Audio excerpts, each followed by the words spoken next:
Hello all, I, Dr. Nidhi Sharma, Assistant Professor Chemistry, First Year Engineering Science Department from AISSMS Institute of Information Technology, Pune. Welcome you all.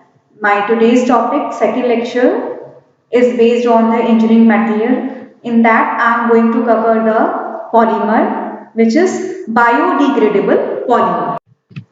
Now, what is biodegradable polymer? First of all, the biodegradable polymers are the polymers which can be easily degraded with the help of the biological systems like bacteria, fungi. So, the polymer chain is broken into very small pieces via the enzymatic activities. So, first of all, why the biodegradable polymers are required?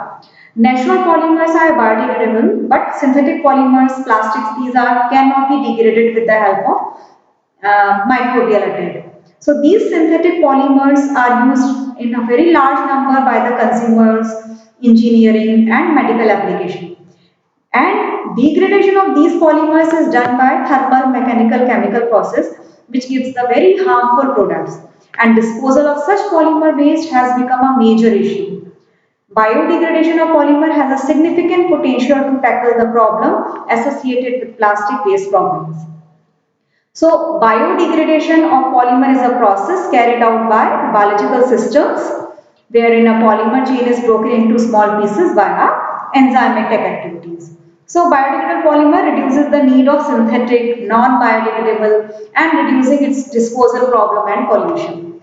So, now next part is the generally the natural polymer are biodegradable and synthetic and plastic polymers are non-biodegradable. So what are the key factors of biodegradation of polymer? The first important factor is microorganism. Naturally occurring microorganism like bacteria, fungi, algae. These all are responsible for biodegradation of polymer because these all can be break carbon-carbon bond and the process takes place at very slow rate. The second important factor is environment. For the survival action of microorganism and for biodegradation process, suitable conditions like temperature, moisture, salt, suitable pH, oxygen, pressure, light, etc. are very important factors. Then the third one is the nature of polymer. For biodegradation, nature of polymer also should be favorable. So, biodegradation process actually proceeded by the hydrolysis and oxidation. So, the presence of hydrolyzable and or oxidizable linkage in the polymer main chain, what types of functional groups are present, what substituents are present, whether the balance of hydrophobicity and hydrophilicity is present there in not, how much is the crystallinity of the polymer, what is the molecular weight of the polymer. These all are the factors which contribute for the biodegradation of polymer. Now the features of biodegradable polymer which are generally present in all the biodegradable polymer. Naturally occurring polymers are biodegradable. Now synthetic addition polymers with only carbon atom main chain are not biodegradable. Suppose if the molecular weight is more than 500, then it will be non-biodegradable. If polymer chain contain atom other than carbon in the backbone, it may be biodegradable depend on the attached functional group. What functional group is attached on that? Then synthetic polycondensation polymers are generally biodegradable to different extent. It depends on their functional group. Like esters are more biodegradable than ethers, then amides and so on.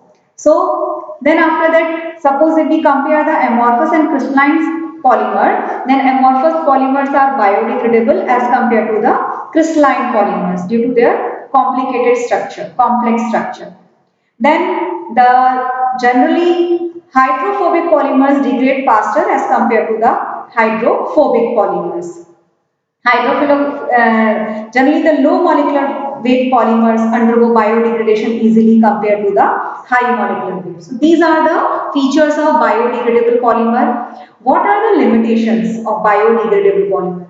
The biodegradable polymers cannot be manufactured at a very large scale. Like there is a controversy actually. The reason being nowadays the many companies, many industries which are interested in the manufacturing of the biodegradable polymers. It is very costly and do not process require very high mechanical possess very high mechanical. The biodegradable polymers do not possess very high mechanical strength and these have very low shelf life. Low shelf life means you can keep it not for a very long time. The storage time is very less. So these are the limitations of biodegradable polymer. Now next is the classification of biodegradable polymer. The biodegradable polymers can be divided in three classes: natural, biosynthetic and synthetic. The natural like cellulose, starch, protein. Biosynthetic which is polyhydroxyalkanoate like PHB, PHB. And synthetic biopolymers are polycaprolactone, polylactic acid. These are the example of synthetic biopolymers which possess the biodegradable properties. Now let's discuss about the biodegradable polymer polyhydroxybutyrate hydroxyvalerate, which is also known as PHB-HB. So actually what happens, two types of polyhydroxyalkanoate are known, which is polyhydroxybutyrate and polyhydroxyvalerate as biodegradable polymer. So they are synthesized by the sugar, fermentation of sugar obtained from different starch crops. So first we will see about the polyhydroxybutyrate. PHB is produced by the fermentation of the glucose by the bacterium Alkaligenes eutrophus. In short, it is known as Eutrophus and it results in the formation of the polyhydroxybutyrate. These bacteria uses globules of PHB as an energy storage medium similar to that of the fat in animal or starch in plant.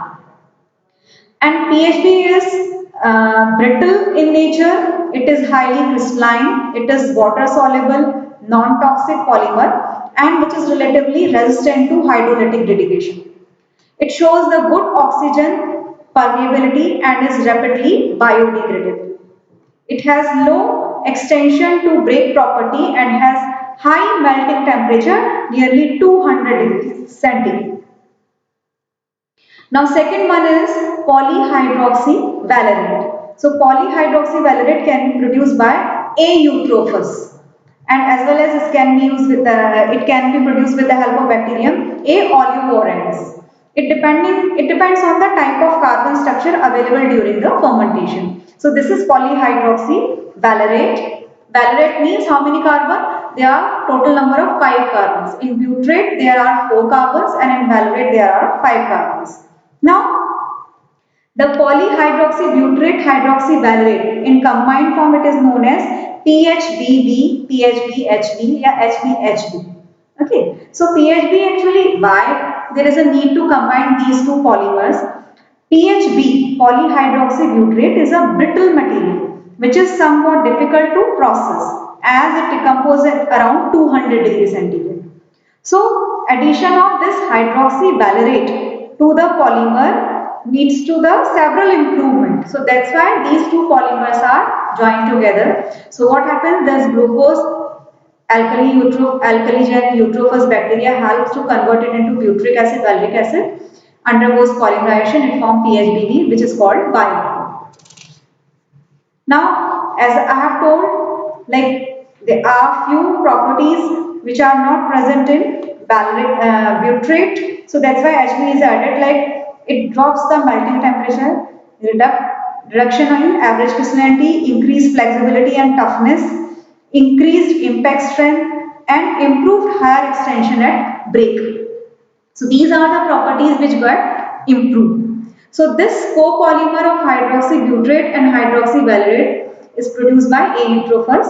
So in this way we can say the properties get improved for PHBV. So as the property get improved, so where we can use this hydroxyvalerate before that, so we can use that polymer.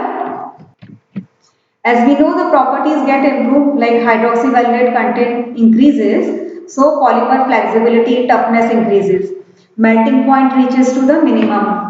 Incorporation of HB into PHB, it allows the flexibility, tensile strength, melting point, and the resistance to PHBV oil is very good. Polymer is moisture resistant and impermeable. So that's why due to that there are so many applications of PHBV. First, the medical application.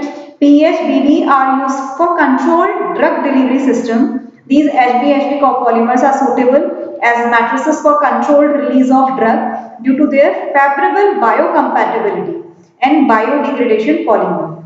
The polymer slowly degrades to smaller fragments, thus release drug in controlled manner. So that's why it is used for controlled drug delivery system.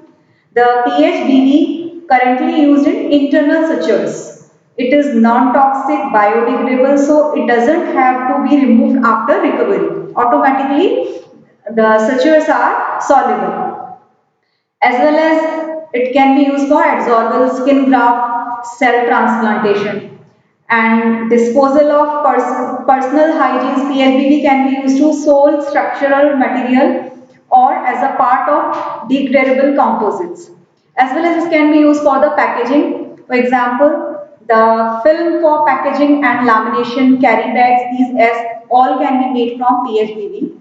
Molded articles like injection moldings, and in agriculture also it is used. In agriculture, the time released coating for fertilizers, this is the very important use of the PHBV, as well as the mulching, natting, twin, also in controlled release of fertilizer and pesticides. These all are the uses of PHBV. Thank you all.